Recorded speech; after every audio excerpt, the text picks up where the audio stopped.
Hi,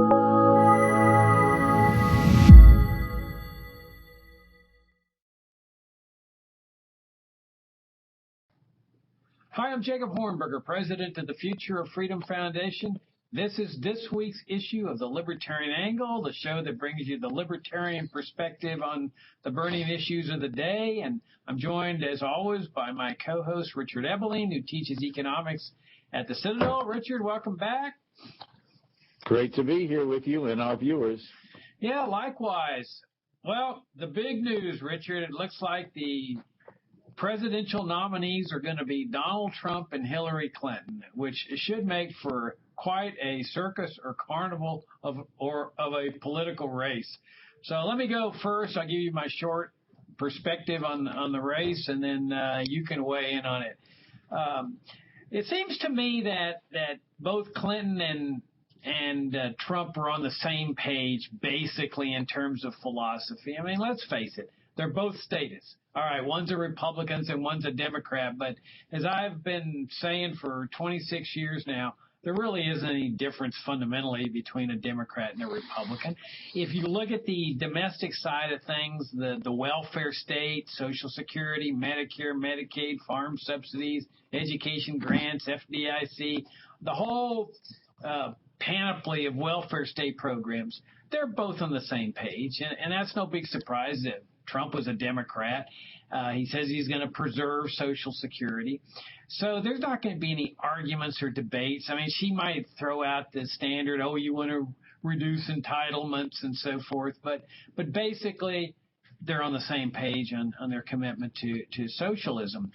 On the drug war, they both want to continue putting people in jail for ingesting what the state considers are harmful substances. It's been a fiasco, the whole drug war for decades. They've ruined so many lives. They brought the violence associated with drug gangs and drug cartels with drug criminalization. But both of them are on the same page there. On a government-managed economy, they both favor that. They say that they're both the best person to manage the economy, to bring jobs to America, as if government could do such a thing.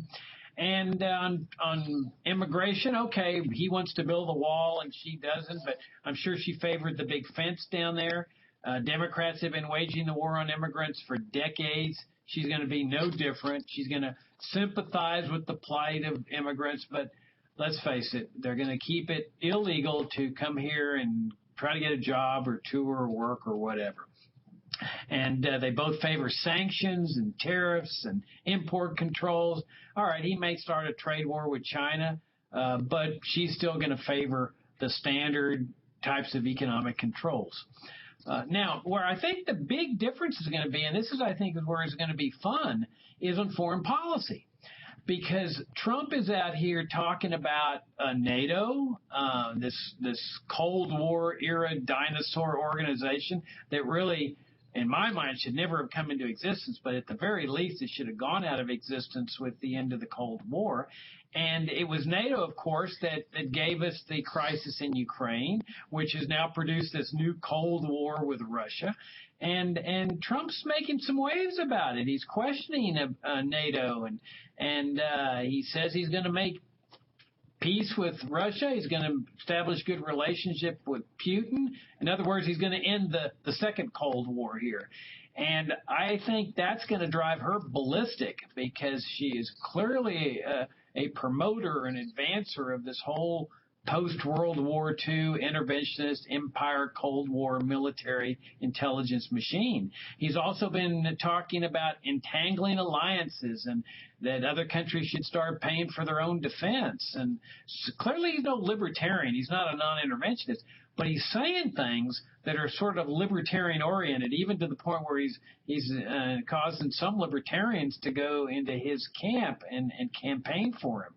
And he's talking about the death machine in the Middle East, the U.S. death machine that killed so many people. And so he's implying that maybe he's going to kill less people over there, although he still wants to bomb ISIS if she does. Now, she's going to be taking a totally different tact.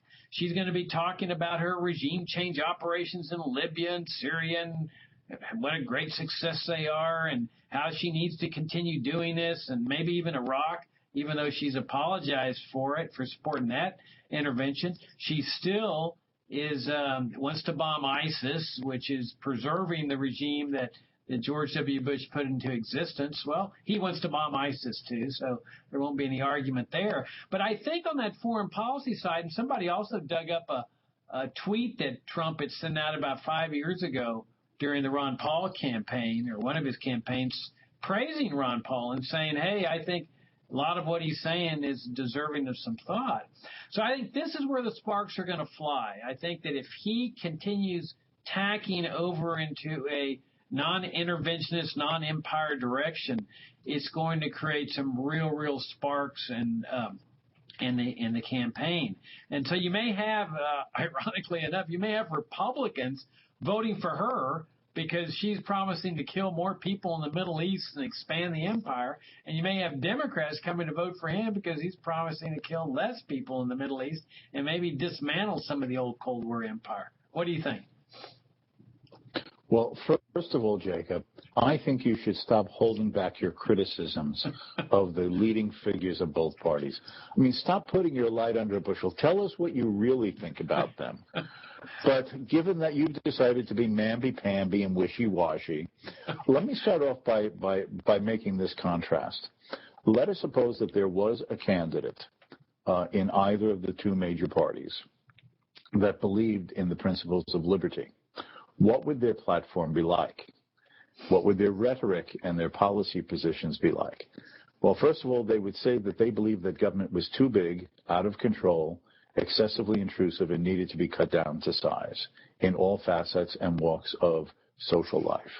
They would emphasize that the rights reside within individuals and not within the state. They would have said that the purpose of government is to be the protector of liberty and not its violator. Such a candidate would then say that he's returning the government to the best of his ability on a path to smaller and less intrusive government. He would call for repeals of virtually all of the interventionist welfare state. He would advocate a dramatic lowering of taxes to some level with radical tax and fiscal reform in a direction that would establish a funding of the government no more necessary than the protection of each individual's right to his life, liberty, and honestly acquired property. He would extend this to social issues. He would say that there's diversity and differences of opinion and various value systems, but the individual should be free to make his own choices on how he chooses to peacefully and honestly live for himself and in his voluntary and non-coercive interactions with others in all facets of those lives, economic and social. And he would then extend that to foreign affairs and would say that there is a legitimate function, if one believes in limited government, for the government to protect the rights of the citizen to their property, even from foreign aggressors as from domestic bandits and thieves. But he would say that the government is purely to act defensively in these matters and not aggressively. That the general principle should be is that the U.S. Military reach should go no further than the 3-mile limit. Now, neither of these candidates take such positions. Hillary Clinton is the epitome, the caricature of the liberal, power-lusting Democrat who panders to the special interest groups who talk about entitlements, special favors, subsidies, government guarantees, and a spider's web of special interest groups, all who have one purpose in mind, and that is the using the state for various forms of welfare redistribution and for various aspects of crony capitalism that fit the ideological bent of those on the left. That extends to the foreign affairs as well, as you correctly pointed out. The liberal Democrats have been as much far interventionist as the Republicans have been over the Democrats. It's worth keeping in mind that it was not just Republicans, but a Democrat who began American participation in the Korean War, and it was a Democrat who began American active and growing participation in the Vietnam War. So the idea that somehow the Republicans are just these warmongering or interventionist aggressors is very lopsided, and critics of Democrats should remember and keep in mind that the liberal Democrats are as much foreign interveners and ideas of spreading democracy and nation builders as anything that one gets from the right in the form of the neocons. Now, it is true that Trump takes a less foreign interventionist view in some of his rhetoric and statements, but let us keep in mind other things that he said, if I can sort of amplify but perhaps slightly diverge from the emphasis you took, Jacob. It is true that Trump has said that the United States has been bearing an unfair burden of the international defense of, quote, the free world, while our allies have been free riders. They've not been bearing their financial burden of their own national defenses, and that has freed up resources either to not tax their citizenry or to use the tax and borrowed funds to feed their own entitlement welfare states. And he said that they're expected to bear their fair share and to pay costs. But notice this. It does not imply that the United States should withdraw from such entanglements. He's just saying is that to the extent that it is in the national interest, as he, as a political leader, is defining it, that the U.S. should be involved in such alliances, he just expects others to bear more of the cost and not expect America to bear the expense of all of them as excessively free riders. He's also talked about America having a beautiful and wonderful and huge built-up military that will intimidate and create fear in anyone who attempted to mess with us. So, in fact, I see no indication in his plan or agenda a diminishment of the national defense budget to reflect a more classical liberal conception of what is necessary to legitimately and very narrowly defend the United States from immediate and direct attack from some potential aggressor, but not to have armaments and military strength for foreign adventures of one sort or another that he may decide is in the national interest. He has also said that at the same time, while America has been wrong to do nation building and to get sucked into things, as you correctly pointed out, he has emphasized as well that he's going to destroy ISIS. Well, how? Well, he's talked maybe air power, but it doesn't preclude him sending boots on the ground to crush it. If he were to follow through on what are his version of campaign promises that he has spoken about in these rallies during the primaries over this spring.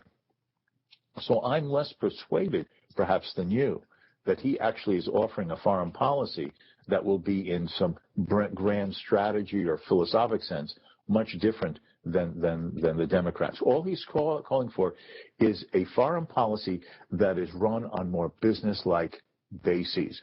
Everybody involved in the partnership pays part of the expense, and each partner decides what part of the deal is really in their interest before they get excessively involved in various financial and military ways.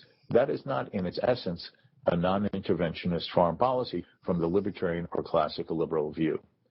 As a consequence, I really think that we are facing, regardless of which of them wins, and I think that it is wrong to discount, as many in the mainstream media and the gloating left who talk about, oh, who's going to vote for him, and he has such high negative ratings, he's more negatively viewed than even Hillary, it's going to be a shoo-in. We're going to have Comrade Clinton, Hillary Clinton in the White House. Get used to it, comrades. I don't think that that's necessarily the case. He plays upon some emotions and attitudes and beliefs and stirrings in a significant segments of the U.S. population, all dark sides, dangerous sides from a classical liberal or libertarian point of view, but nonetheless he plays to them. And I don't think it's necessarily a foregone conclusion that when January 20th comes in 2017, that it will necessarily be only Hillary Clinton taking the oath of office of the presidency. It could very well be Donald Trump. And these means that regardless of which one ends up winning the election in November and standing before the Chief Justice of the Supreme Court on the steps of the Capitol building to take that oath of office, either one is going to be offering various forms of the same theme of a dangerous direction for both domestic and foreign policy in the United States. We have gotten ourselves, that is the American people, into a corner that offers very little hope for anything in the immediate future. And that is the dangers and the fears that I have. If I can just add here, it is very easy to be despondent about this, to be depressed, look what we're looking forward to this year and then the next 4 years of whether it's Comrade Hillary or bully blunderbust Trump. The fact is that we need to redouble our efforts in making our fellow citizens now understand why the policies of either one are wrong directions for an America that wishes to restore its foundational principles and practices of liberty. Why government, as offered by either one of them, is a threat to personal freedom, economic liberty, the free association of people in both domestic and foreign affairs. That is crucial. It is now our task to redouble our efforts, not to become so despondent that we crawl into the corner in a fetal position sucking our thumb. Well, that's what you've done for 26 years that I've known you. You've changed now, Bumper, you have promised that you would not show those photographs on the FFF site. You know, and now you see you're breaking out of the cone of silence where you promised not to say these things or to do these things. And I am traumatized. Just remember, I have those secret photographs of you cavorting in some circumstances with a known liberal or conservative, and those could go public at any moment. Okay, never mind. Look, I agree with you on this thing that on the prospects of who can win. I mean, who knows? But the media is showing the map of the United States and showing all the states that Hillary supposedly has locked up compared to his states, and they're saying that he has this huge uphill battle. But I agree with you, Richard, that he has this uncanny ability to touch chords within people, and they're ugly chords. I mean, the immigrant type thing, the anti-immigrant sentiment that exists in a lot of Americans, and the anti-Chinese sentiment that they're stealing our jobs and so forth. I mean, there's a lot of people that he just knows how to push those buttons. But now on the upside, and this goes to your making the case for where we libertarians stand in a race like this, especially those of us in the teaching field, the think tank field, the educational foundation field, is that I think there's a lot of people that are supporting him that are just discontent with what's going on. Mm-hmm. I mean, let's face it, the welfare warfare state, 26 years ago when we started FFF, I mean, they've been living under it since the 30s, but there was still this sense of optimism of the war on poverty and that we can help the poor and that we can remake the world. That doesn't exist anymore. I mean, the welfare state is a dismal failure. Everybody understands that. You can look around. The left is still talking about how much poverty there is in America. Well, that's a pretty good manifestation that, hey, the war on poverty didn't work. The whole welfare state has just left people dependent on it, despondent. The young people are having a difficult time starting out in life, in large part because of the enormous Social Security taxes and income taxes that are taken out of their paycheck. And then you look at the warfare state side, you've got torture, assassination, regime change operations, foreign military bases, the world hating Americans, terrorism. I mean, the whole thing has just turned out to be a fiasco. And I think that's what is driving in large part the support for Trump, in addition to the dark side stuff.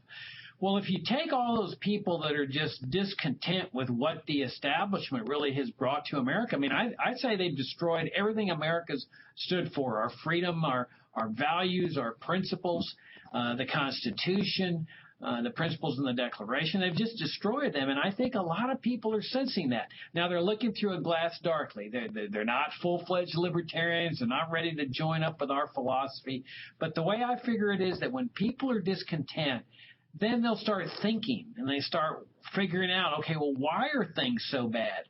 And if they're thinking, then we have a shot as libertarians. And that's why we need to redouble our efforts, as you say. And when Trump, I agree with you, Trump's no non-interventionist, but when he says things like America first, well, we can seize on that and say, okay, what's he making reference to? And go back to the America First Committee, who they're saying was composed of all these anti-Semites, and say that's just nonsense.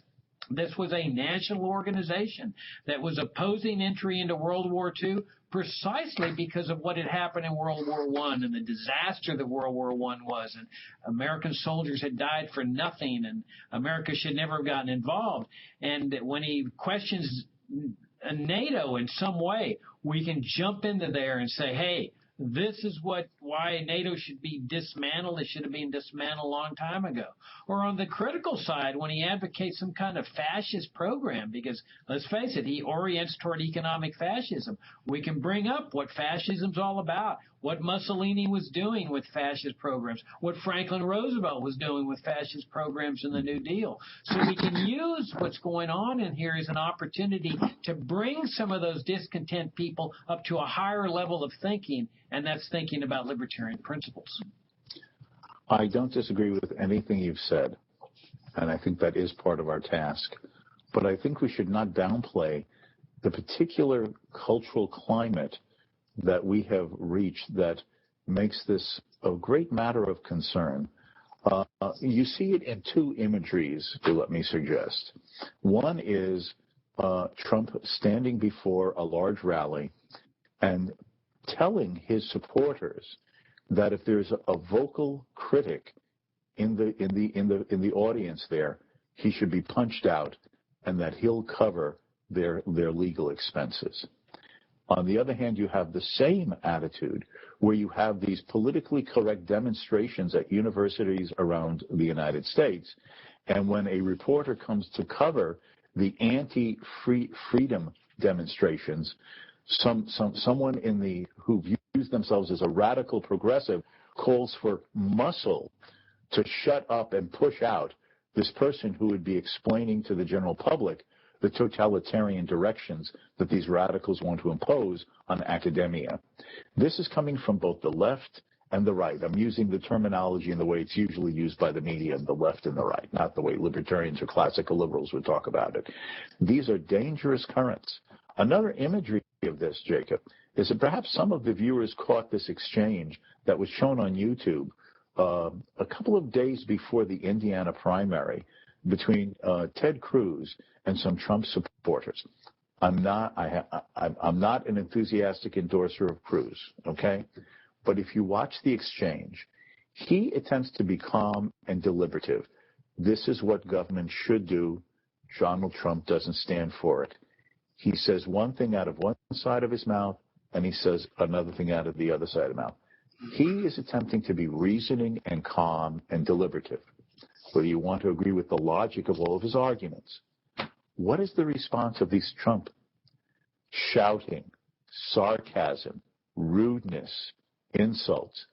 He has stirred up a very dangerous mob mentality of thuggery that has its equivalent on the left, as I just said. But this has aroused a dark element in the American culture that cannot be discounted as setting a very bad precedent for things that could emerge in the future. He has not been something good on the American political scene, just as much as all of these political correct totalitarian lefties have been dangerous. He's the matching element that is intensifying a deep and dark cloud that's hanging over America culturally, socially, and politically. Yeah, you get that sense of what Mussolini was acting like back in fascist Italy. This false sense of patriotism, going to make America great again, and if you don't agree, we'll beat you up. But you also get this from the left. And remember Roosevelt and his Blue Eagle campaign. The environment had to be very similar to that, which really raises another prospect here, and that's the prospect of severe crises. On whoever's elected president, that's when it's really going to get dangerous, because, you and I can sit here and have a show like this. Libertarians are free to criticize, but you never know what's going to happen in a crisis. And you have that prospect that, hey, criticism's unpatriotic. We need to all rally together. And that's really, I think, the pressure of the Blue Eagle campaign during the Roosevelt era, which had all the markings of this fascist type sense of patriotism, that you get on board with the National Industrial Recovery Act, you post the Blue Eagle emblem or else. and then they organized boycotts and never got around to meetings. But it was that general environment that you better get on board. You better not be an individualist. You better come with us or else. And that's so.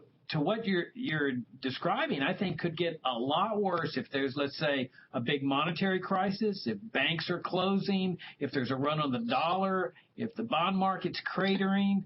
I mean, where another terrorist attack hitting the United States. Yeah, you could have a perfect storm where you have the terrorist attack, a big crisis with Russia or China, because obviously they're provoking crises with both countries at this point, and then a major economic monetary crisis, then all bets are off. And whether it's Clinton or Trump, I think you're going to see some real suppression of civil liberties in this country. Well, I want you to know that when that comes and you have been arrested as an enemy of the people and have been sent off to Guantanamo Bay, I will sign a petition saying, "Free the Libertarian one, free the Libertarian one." Then I'm going to go and run for cover. But I will sign the petition for you. Don't worry.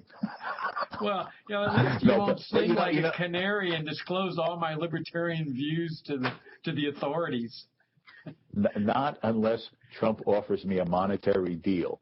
Then I might. But that's a different matter. No, it's easy enough to try to break the somberness of this with some what they call gallows humor. And, a little humor cuts a lot of ice, and it's important not to lose one's balance in this.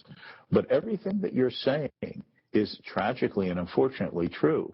There could be a configuration of events, both domestic economic problems, various continuing racial conflicts and violence stirred by one side of the political spectrum or the other, or both at the same time. And then some tragedy involving foreign events that could set the stage for we have to have a national emergency. We have to severely limit temporarily for the time of the crisis varying forms of freedom of speech and civil liberties. People may have to be taken into custody because they are a threat. Let us remember that critics of Abraham Lincoln's initiation of the war against Southern secession resulted in Northern newspaper editors and publishers being arrested and being held in prison confinement for the duration of the Civil War. Let us not forget that there were left-wing critics of Woodrow Wilson during the First World War, including the head of the Socialist Party, Eugene V. Debs, who was imprisoned and not released until after the war, with dramatic repression of civil liberties during the First World War. And there were the own versions of that during the Second World War in the United States. There were various forms during the Cold War, the communist hysteria, the House Un-Americans Activities Committee, with branding people. Now, of course, branding a person in public statement and saying that Hollywood should blacklist somebody is not the same thing as imprisonment or worse. But one can create an environment and a culture and a hysteria that can bring out bad sides of people that plays into reinforcing the power and abuse by government. Yeah, which reinforces what you were saying earlier, that it's during this period of time that it's so important for us libertarians to cause people to think rationally and reasonably and ask questions like, what should be the role of government in a free society? What do we want the federal government to be doing? Do we want it to be involved in mandatory charity? Where's the morality in mandatory charity? Why shouldn't people be free to keep everything they earn and decide for themselves what to do with it? Why should we have a limited government republic in this country instead of this empire, this national security establishment with foreign military bases and regime change operations and so forth? I mean, look at the Swiss. You don't see them butting into all the problems in the world, and you don't see any terrorist attacks on them. You don't see the world hating them. They are truly limited to defense. And that's really what America should be. But those are the things that we need to redouble our efforts for now, Richard, because in a crisis, rationality and reason sometimes go out the window. So the more people that we can start thinking, induced to start thinking about libertarianism now in this period of time, it's more important than ever. And that's why when people are supporting our efforts, they're supporting not only what's, the dissemination of libertarianism today, they're supporting the building of a foundation to restore freedom and prosperity and harmony and morality to our land when the big crisis comes, when that kind of rationality and reason goes out the window. Yeah, if I can just reinforce that, it's easy enough to think that when the crisis comes, you have to make the case for freedom. We have to be making the case for freedom and slowly but surely winning over people before a crisis occurs. Why? Let's think of the United States in 1929 and 1930. People were persuaded by those on the left that the Great Depression that was then snowballing into a worse and worse situation had been due to the failure of capitalism, an unrestrained laissez-faire, an unbridled profit motive, the pursuit of the greed by the private enterpriser, and that all that could save America, both in his own version under Herbert Hoover and then the more radical version under Roosevelt's New Deal, but was an activist, paternalistic, intervening and controlling and planning government. Only government could sort out the chaos and disorder and disharmony that capitalism had created when left on its own. That intellectual environment was crucial that had been building up in the 20s and burst forward in that statist direction once the crash began. Now, we must prevent that from happening again, that if another major crisis occurs, along some scenario that you and I have just outlined, or some other that you and I couldn't, or many others couldn't even imagine, but it just happens because that's how history plays out, what interpretation will people give to the cause of what is then confronting them? A path that leads them further down towards collectivism and government control, or a path that interpreting our problems as having been caused by government requires us to rethink and redirect our efforts in a path that leads further and anew in a direction of liberty. That is crucially important. Yeah, and you and I both agree on the power of ideas, that nothing's inevitable, that sure things look dark and people can get despondent with this kind of political race where you got two statists running against each other, but nothing is inevitable. And ideas on liberty can sweep across a country. They can grab people in their hearts and minds and bring a shift in the course of a country despite what the politicians are doing or saying or wanting to do. So that's what we keep doing. We keep, promoting libertarian ideas with the idea that it's the right thing to do, but also because you just never know when you reach that critical mass that brings a shift in society that all of us are yearning for, a shift toward freedom and peace, prosperity, and harmony. Well, on that note, Richard, we're out of time. As always, enjoyed the conversation with you. And until next time, and think positive, everybody. Liberty is worth fighting for. Yeah. On that note, we'll sign off, and we'll see you next week.